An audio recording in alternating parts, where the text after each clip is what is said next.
Sooners win a must-win game. I'm Barry Tramel along with OU writer Ryan Aber. We're at Lloyd Noble Center. We're on Saturday.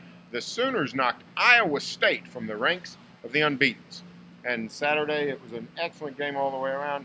Sooners kept spurting away. Iowa State kept coming back. But at the end, Oklahoma dominated the last few minutes. Yeah, Oklahoma's defense has been one of the thorns in its side this year.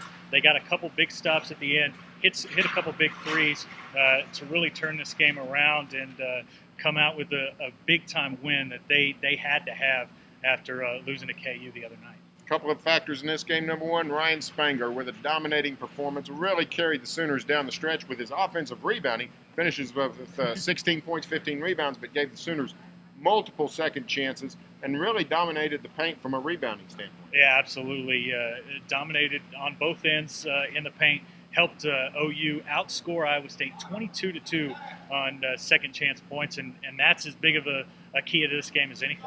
And Oklahoma also dominated the three-point line, which is not common against Iowa State. The Cyclones 6 of 26 from three-point range.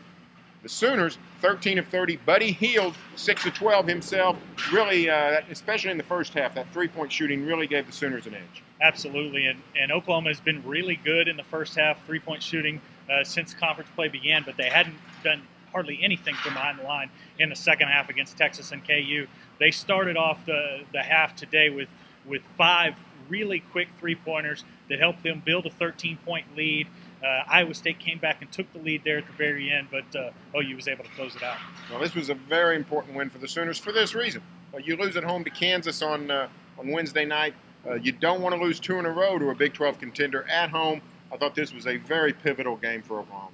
Absolutely, especially with Baylor and Kansas State coming up next week, both on the road. They needed to split these games this week, as tough as that is against Kansas and Iowa State. So they've got to feel pretty good about themselves going into those 2 road games next week. Well, so there you have it. The Sooners next at Baylor and Kansas State this weekend. So a tough week for the Sooners. Stay tuned for further OU basketball coverage here on News OK and every day in the Oklahoma.